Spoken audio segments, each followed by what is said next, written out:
Okay.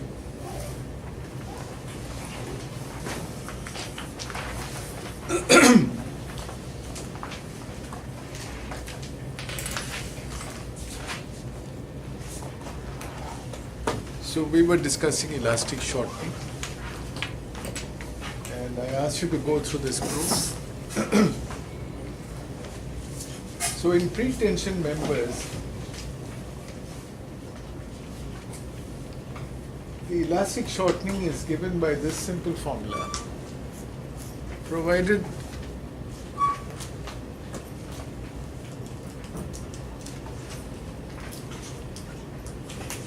you have concentric prestressing. If you have eccentric prestressing, there is a possibility that this may lift up.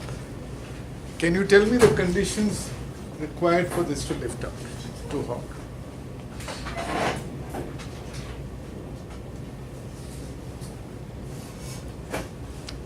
You understand? Supposing my eccentricity is not significant, or supposing the PI is not high, that means PI into E, that's a crucial thing. If that crosses a certain limit, it will hawk. Correct? So what is that limit? Huh? That moment due to self-weight, WSW, L squared by A. There is a chance that that part of it may remain flat and part of it may hawk. So you should remember that.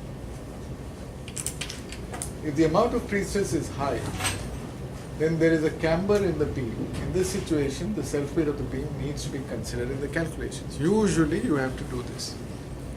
Due to the effect of self-weight, the stress in the concrete varies along the length. To have a conservative estimate of the loss, the maximum stress at the level of the CGS at the midspan is considered. So, the actual stress in the concrete varies along the length of the beam. It's a function of PI, E, MSW, A and I. So let's see how this works. So due to the actual pre-compression, you have a stress like this.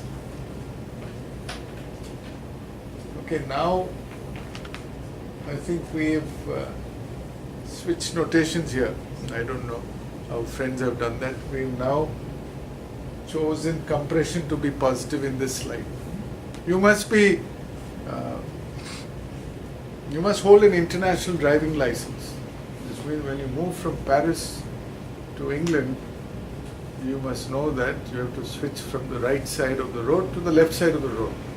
So when you see a slide like this, you say, what is this, sir? Till now you were saying compression is negative and tension is positive. Well, we moved from England to France now. So now the right side of the road is right. So it doesn't matter. You should be able to not get confused by these things. You should know that if the prestressing is here and PI by A is shown plus, that means compression is plus. Okay? Then you get additional compression here due to the eccentricity, which is NY by I. This M should be P into E, right? This is your contribution, Adrija, or someone else? So, good. We'll pass the buck to whoever drew this slide earlier. But that M is expanded as P into E, right? Now it's interesting that Y depends on where you want to check. Now we are looking at stress here. So Y here is E, if I want to know what is happening at this level. So if I want to find the stress in the concrete at the level of the prestressing, it is Pi by A plus Pi into E by I. Agreed? At the level of concrete. Because I want to check my loss there. But then there's the self-weight also which is coming because I know it's going to hawk. So it is the value of the self-weight which actually varies from 0 to maximum at midspan. Wn squared by 8. So I've left it as a function of x. So what I'm trying to say is the stress in the concrete at the level of the pre-stress at transfer will be actually this. Agreed? Right? Pi by A plus Pi into E by I minus this, because this is going to be tensile if your cable is below the centroidal axis. Agreed? Not difficult to understand. This mx, if you want to check the worst effect, the maximum reduction will be at the midspan. You will substitute WL squared by 8. Let's do a simple example. Of course, in this example, it's eccentric. It's eccentric pre-stressing because you've got pre-stress concrete sleeper, okay, produced by pre-tensioning method, has a rectangular cross section. Actually, the railway sleeper is not rectangular. Have you seen? It's tapered, but this is for convenience. 300 mm by 250 mm. It is pre-stressed with 9 numbers of straight 7 mm diameter wires and 0.76 times the ultimate strength of 1570 megapascal. Estimate the percentage loss of force due to elastic shortening in concrete. Consider modular ratio as 6. Okay, so let's see how to do this. These details are given to you. You can find out the elastic shortening in the pre-stress. You know this formula, we derived it in the last class. So you have to find out the total pre-stressing force. One wire 7 mm area is so much. So you have 9 wires. You've got AP is so much. Your gross section area is 300 to 250. Your moment of inertia I is BDQ by 12. You have to find the centroid. Centroid will be slightly below the centroid of the section, centroid of the steel, because you've got 5 bars here and 4 there. So it's very easy to work out. Actually, you need not write the area for wire. You can just put AW there because it's going to get cancelled out. 4 into AW into the distance, etc. You can work out. So you're getting the CGS at 115.5, whereas the CGC is 125. So 10 mm drop because you've got 5 wires here pulling down the centroid. This you can work out. So you've got the eccentricity. Eccentricity is very small. It's only 9.5, around 10 mm. Got it? Then you do what we did in the last session. Okay. So you got PI. PI is, you were told that 76% of the UTS is the initial tension. That into the UTS is 1570 megapascals. And this is the area of the wires, I think. Yeah, 346.32. Very easy to calculate. You got 413 kilonewtons. So you got PI, you got A, you plug in all the values. So stress at the top level of wire. So you can actually find out the elastic shortening loss for each wire separately. All the 4 wires at the top will have one loss. All the 5 wires at the bottom will have a different loss because the stress level is different. Okay, so if you plug in for the top, you have to take for the top wires, the YT is 125 minus 40. You find that this is the compressive stress. For the bottom, you have to put this value, because we have not included any hogging. This is only due to actual pre-stress. You've got this. So you've got 2 different values. This is not the elastic shortening loss. To get the elastic shortening loss, what should you do? Multiply by the modular ratio. Right, so multiply by the modular ratio into AP. So you get so much loss in the top wires. There are 4 wires, so you can work this out. The loss in the bottom wires are this. The total loss is this. Percentage loss is very small, 3%. Okay, the simple demonstration of this problem. But there we use a gross section. If if you want to be a little more accurate. I'm not insisting on this kind of accuracy in this first course. It's enough if you do that. But if you want to be more accurate and you want to bring in the transform section, you will find that it's a little more complicated. Big deal. Your loss is now 2.78%. For an engineer, this is a waste of time. 2.9 and 2.8 are the same thing. And he knows very well that the actual loss may be different from what you got. Okay. So, approximate is good enough. Now, in post-tension members, if there's only one tendon, there is no loss. Why there's no loss due to elastic shortening? If you're pulling only one tendon and it's post-tension, there's no loss. Why? In pre-tension, there's a loss. You know why there's a loss? Because when you are pre-stressing, the concrete has not yet been cast. So you got initial pull, maximum you can pull whatever you want, 90%, 80%, 80% is the limit, 85% sometimes for the UTs. You anchor it in the abutment. You can do a long line pre-stressing, you know that, you can cast many elements together. Then you cut the wires after the concrete is hardened. It's then that the elastic shortening takes place. Then you lose. But in post-tensioning, you're not doing that. You've got the hardened concrete, you've got the duct, you insert your cable through the duct, then you're pressing against the edge of the duct. You can do pulling at one end or both ends simultaneously. Which is better? Both ends. Why? Why is it better to pull at both ends simultaneously than one end? You said both ends, no? Friction losses will be less. Oh, you've done this course. Friction losses will be less, you're right. Okay, but you have to do it carefully.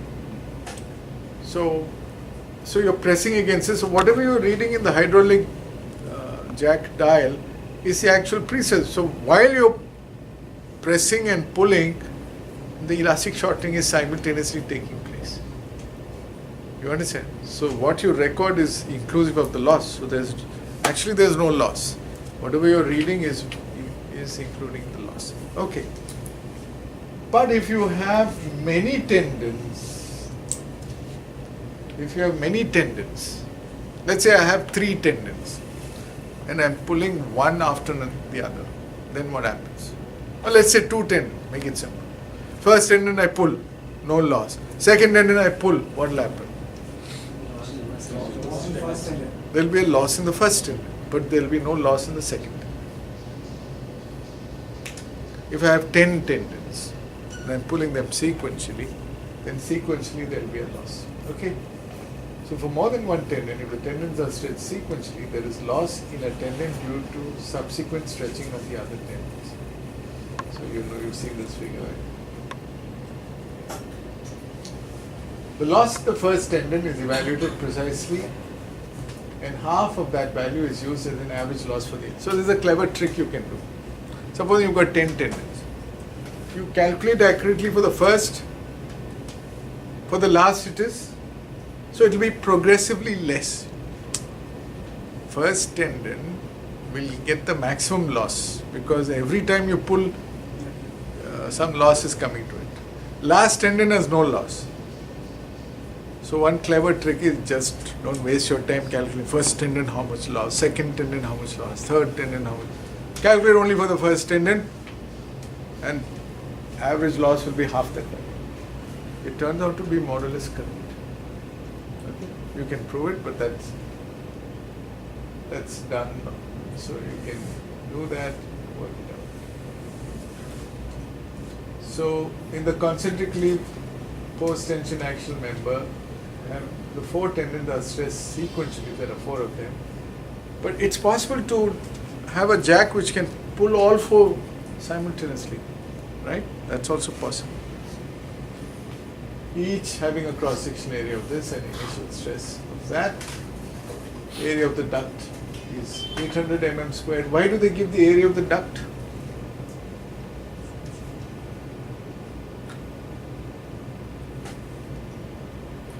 Why do they give the area of the duct?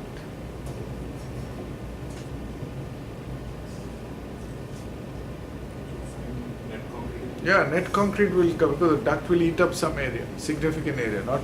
So you have to. Area of the duct is so. This clearly shows that these are theory bookish problems. Actual areas will never be so clean, rounded off 800 and all that. It'll probably be 793.6. Okay. So find out the losses. So let's do it accurately. Loss of the prestress in the first tendon is n minus 1 into np naught by AC. Okay, you can please find out all these answers. They're very easy to find out. Let's say you got this loss. Approximately the average loss is 12.9, half of that. But if you want to do it accurately, loss in the second tendon you can find out, loss in the third tendon you can find out, fourth tendon has no loss. You add up all the losses, you'll end up with the same answer. So you're wasting your time doing all this. You could have just done this. Just done this and got it. Okay. That's concentric. Calculation of loss for tendon stretched sequentially is similar to post-tension action methods. For curved profiles, the eccentricity of the CGS and hence its stress in concrete at the level of CGS vary along the length. Consider the elastic shortening effect on an actually tensioned tendon A due to subsequent tensioning of tendon B. This is a little tricky. I think it's worth doing it just for the mathematics of it. Let's say I have a cable, okay, which is curved. Then I have another cable which is also curved. Let's say both are parabola. Okay, so this is cable B, this is cable A. And these are my forces, PIA and PIB. So then I get a loss in the first cable when I tension the second cable. And this loss is, the elastic shortening loss in cable A is M times the stress in the concrete at the level of cable A due to the pulling of cable B. Agreed? If you want an exact solution. Now, this is interesting. How will you calculate the loss in a curved cable?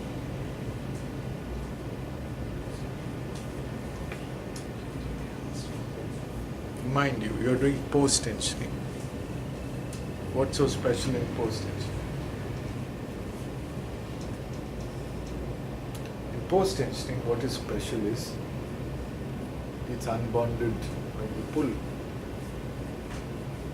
You can grout it later, but when you're pulling, it's unbonded. So when you want to find elastic shortening loss, you have to find the change in the curved length as you pull. You understand? So if you go back to this is fine. This stress FC, unfortunately, is different at different locations. Right? The stress is different at different locations. So how do you find that? So look at this. It's done very, very elegantly here.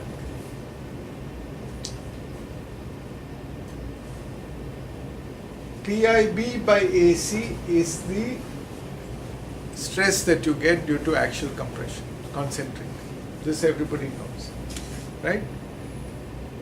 Then you got an additional factor where you have to find the total change in length by finding the stress at any location X and using the correct eccentricity. So PIB into EB is the moment caused by the eccentricity at any location X and due to B, and what's happening at A is this. Y, I'm finding only what's happening at A. So this is my Y. My I, no? But my Y should be written like this. But I'm not asking you, I'm just giving you this slide. For those of you who are doing regular prestress concrete, this is important. For the rest of you, I just want to show you that if you want to be very accurate, you have to do all this, but I am not spending too much time. Fair enough. I won't trouble you in the exam with this because it's just for fun. You can do this more accurately. So we have both, okay, both. This you should be able to do. Both A and B are straight, you should be able to crack this one. Both A and B are triangular, also you should be able to do. Please go through these. Both A and B are parabolic, also there is a solution. A is parabolic, B is straight, also there is a solution. So, I'll do one thing. I want you to go through these slides. We'll give you an assignment. We will avoid both parabolic. That's a little tricky. But you can have both straight, one triangular, one parabolic and one straight. And the formulas are easy to derive. Please do this. This can be proved. So there's a problem. I want to go through that. I'm not going to spend time. It's got all possibilities. But we'll skip the both parabolic thing. Please go through this. In your assignment, you'll be able to do it. These slides, we're giving them in advance. When is our next assignment? Next week. So we have time. So let's not go too much into this. Let's look at the other losses. Okay. Elastic shortening, I just want you to get the broad idea. So we're kind of splitting hairs when the loss around 3%, 4%, 5%. So much of accuracy is really not confirmed. Friction. You have friction in post-tension members. You don't have friction in pre-tension members. The friction is generated at the interface of concrete and steel during the stretching of the curved tendon. It leads to a drop in the prestress along the member from the stretching end. Loss due to friction does not occur in pre-tension members because there is no concrete during the stretching of the tendon. Simple. There are three aspects you need to look into. One is the coefficient of friction. The second is the curvature of the tendon. And the third is the value of the prestressing force. Naturally, all three will come into the picture. So let's look at a very simple derivation. Let's take the length of a cable starting from let's say the midspan is here, and let's take a distance x and an element dx. That's your cable.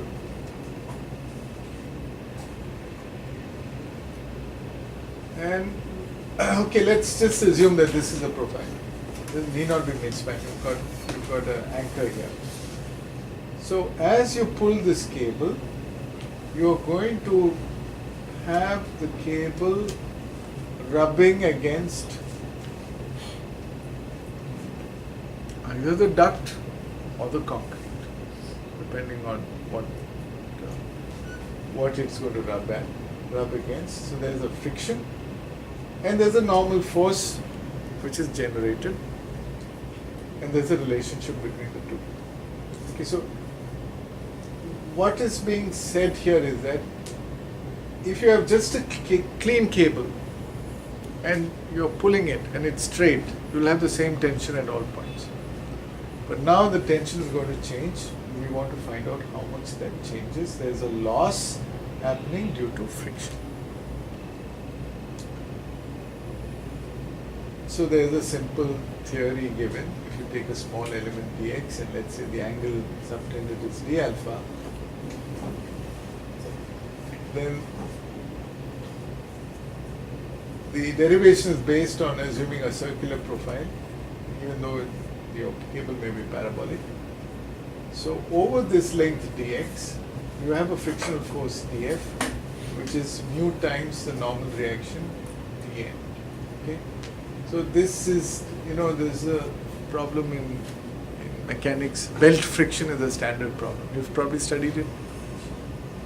The belt friction. So this idea is borrowed from there. So if you take an angle d alpha in the middle, d alpha by 2 at the two ends, then if you take equilibrium, you'll find that P cos d alpha by 2 is whatever component you get here plus df, right? And if you simplify this equation, you will get this. And if you say alpha is very small, then you can say cosine of a very small quantity is 1. And so you have dp equal to minus df. And so you can say that n is equal to 2p sine d alpha by 2. Again, if the alpha is very small, we can say n is p into d alpha. So the friction over the length dx is equal to mu times the normal reaction, which is mu p d alpha. This is the standard, it's a very elementary proof. You have to somehow find the normal reaction caused by p due to a change in angle. The normal reaction is p d alpha, which you have to integrate over the length, and mu is the coefficient of friction. In addition to friction, the stretching has to overcome the wobble of the tendon. What is wobble? You've heard the word wobble in English? What is wobble?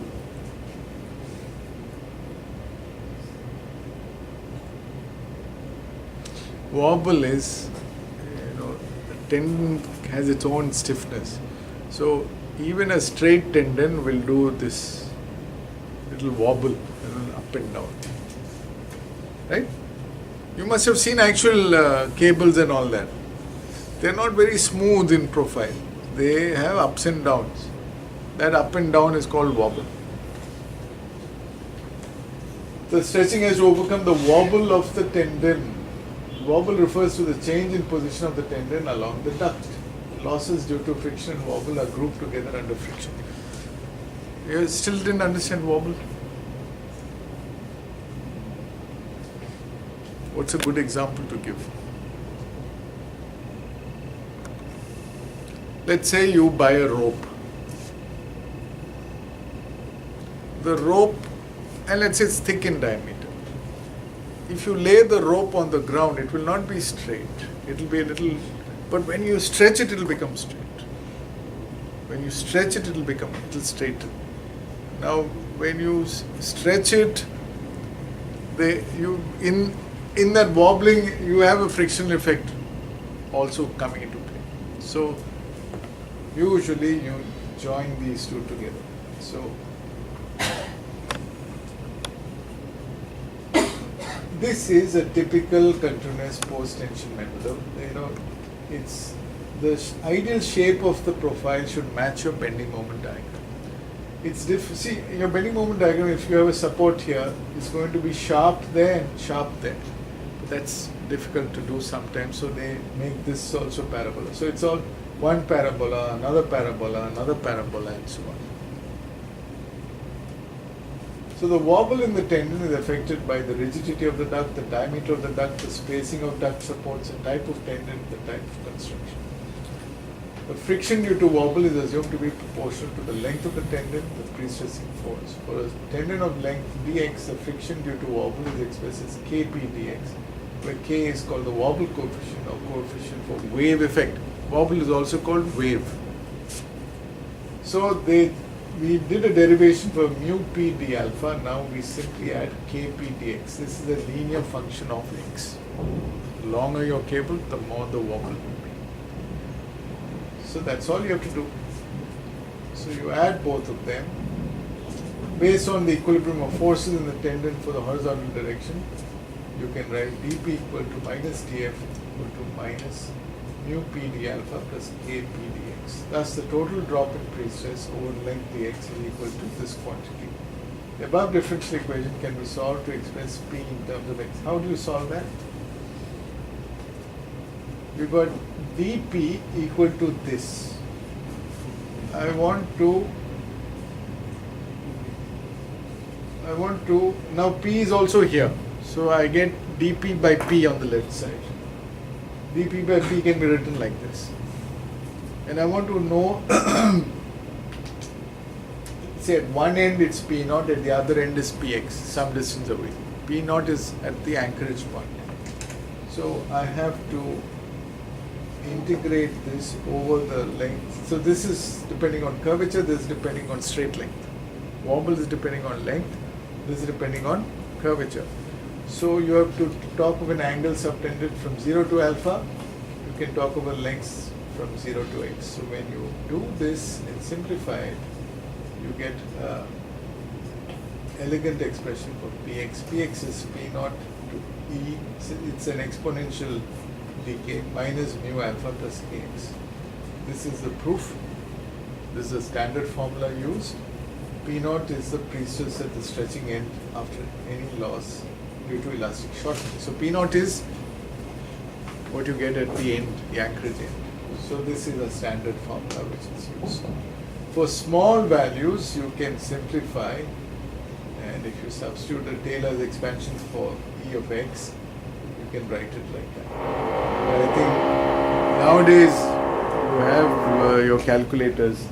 It's not a problem calculating this also directly. So this is the olden days when they did it manually. So I strongly suggest don't simplify, use this equation to find your total friction loss. So what happens is, this is kind of drops almost linearly, because if you take the simplification, this is now a linear function. So at this end, you have P naught, and some distance away it drops. If you're pulling only on one side, then it will be a linear, almost linear drop. So there are some values given in our IS code for wobble coefficient K and friction coefficient K, depending on what the contacting elements are, different types of steel. Okay. Nowadays, this is commonly used, corrugated, HDP pipes, high density polyethylene pipes. So we are using these for the ducts. So you have this and this. And there are actually standard tests to find wobble coefficient and friction coefficient. These are some values. Sir?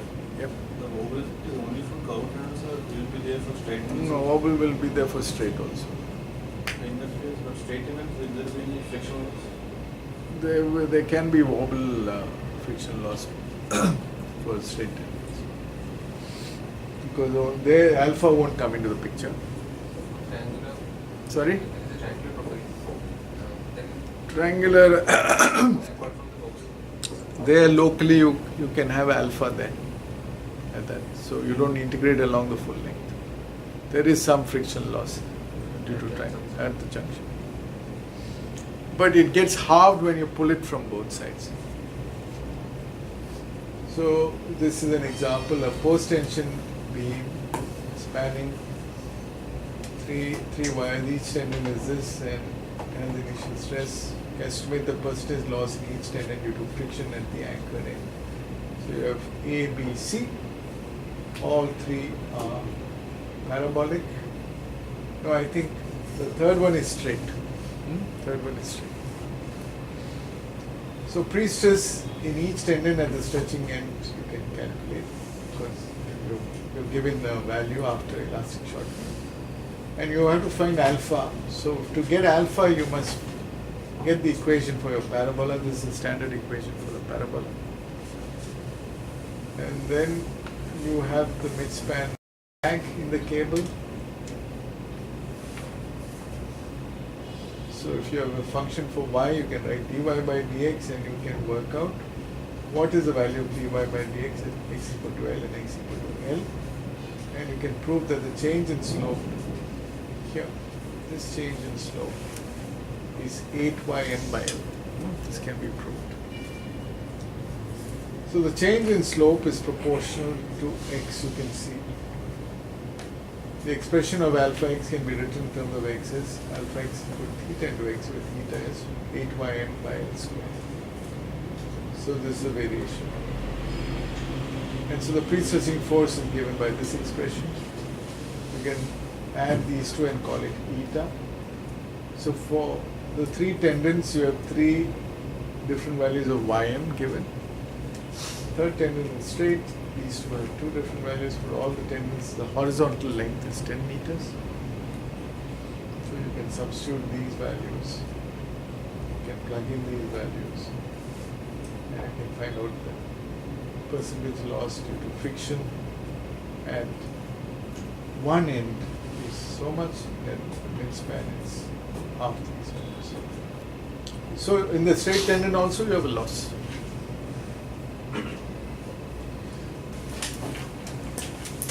In post-tension members, when the prestress is transferred to the concrete, the wedges, there will be a slip.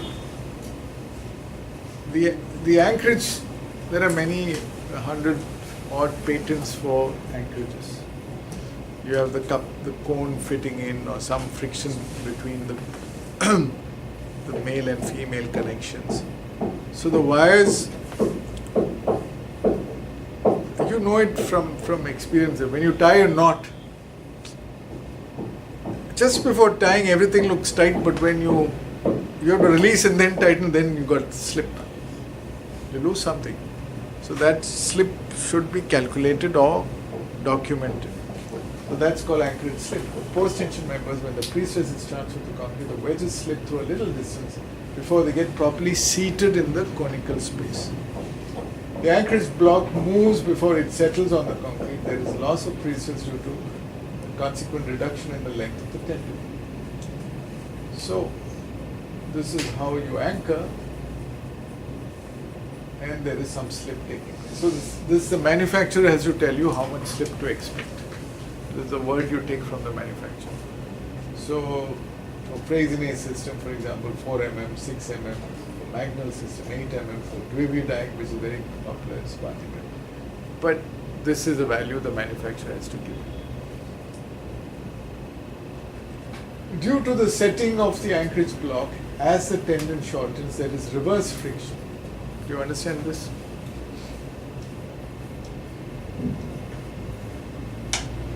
Do you understand what's happening? Reverse friction. You got regular friction. Then you got reverse friction when you have the setting of the anchorage block. Can you understand what's happening? Go back to this. Okay, due to this effect, there will be a reverse friction. And so, this P naught is slipped here, and in this region you have the reverse friction. I think you just need to, and that's called a set length. L set it's called. Hence, the effect of anchorage slip is present up to a certain length. You don't think the anchorage slip happens here only, the effect spills over to some distance. That's called the setting length. Don't worry too much about this. This is for people who are doing the rigorous course in prestress concrete. For you, don't worry too much. I don't think we'll get into this. So short-term losses we finished. What are the short-term losses? Elastic shortening. And in post-tension beams, you have friction and slip. Now we look at the long-term loss. Long-term losses are due to creep, shrinkage, and relaxation. So loss in prestress due to creep. You know what creep is? We've discussed it in concrete in general. Is given by delta Fp equal to Ep into epsilon Ci. Creep is important in prestress concrete. Why? Why does it creep?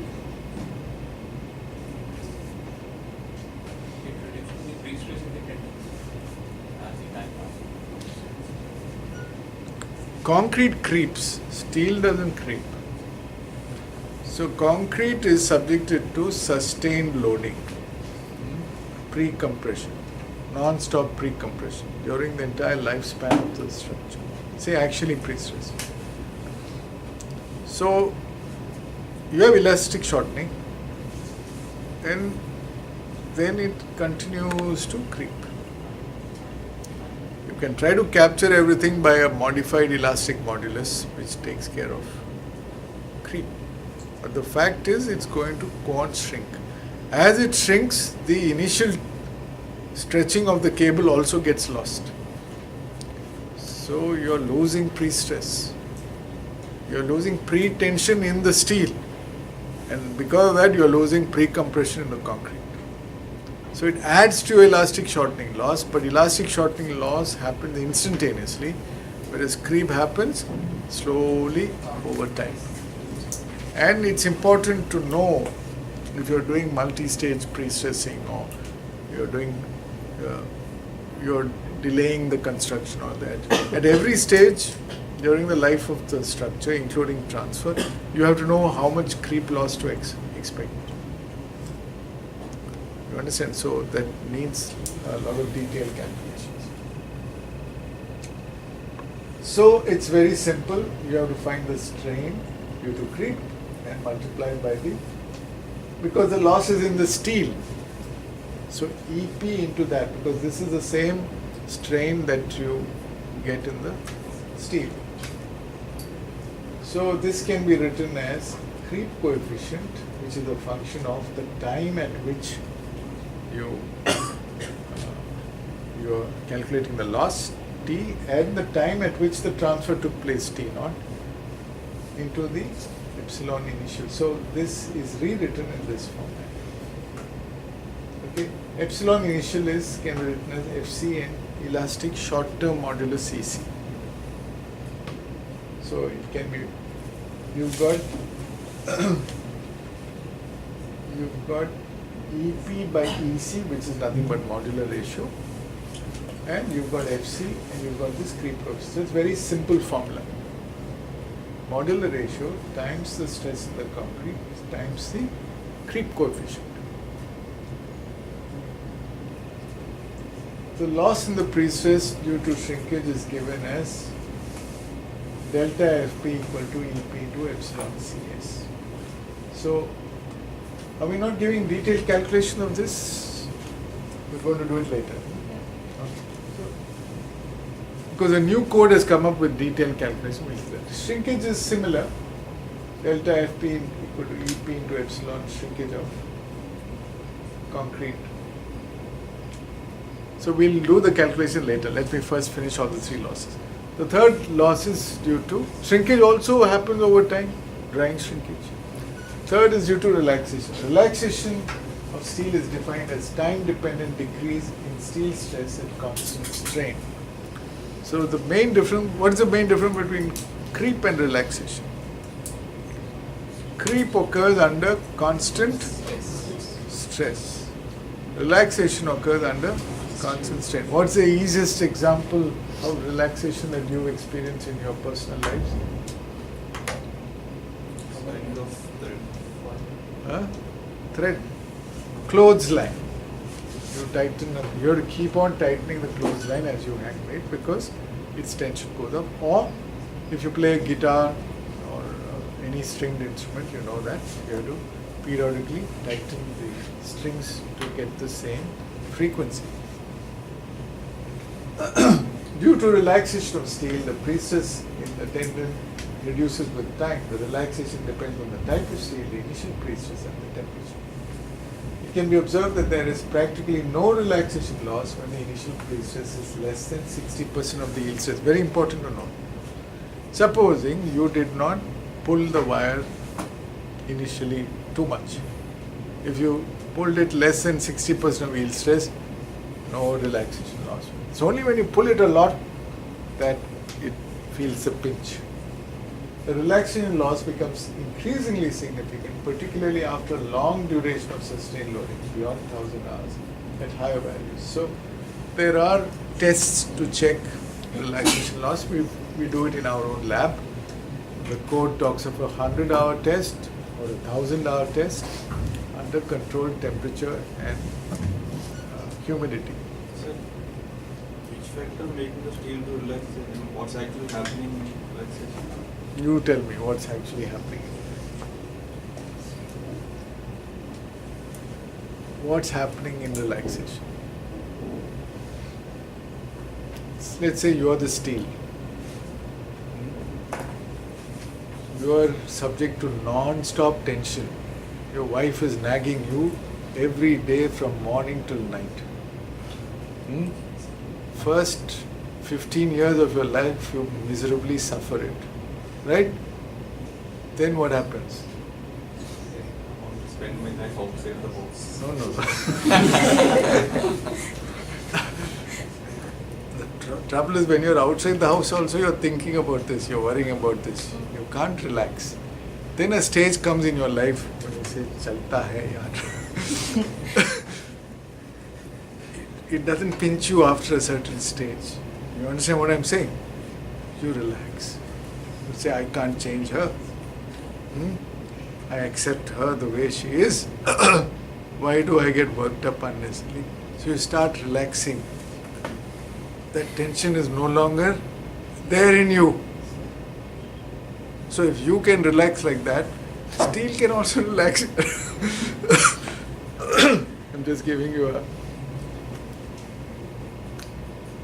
an answer, but really it has to do something to do with the metallurgy of the steel. And why it doesn't happen at low stress levels is a question to ask. We are only giving you empirical results. It has something to do with the metallurgy of the steel. Creep and relaxation are supposed to be interrelated phenomena. Interrelated phenomena. Creep, we associate with viscosity in the material. This viscosity you get when you have fluid in the material. So concrete has got a fluid-like nature due to the cement base, so you can talk of creep. But when a material is close to yielding, again you have a flow state there. So there is a link, but it's not the same as the cement base creeping.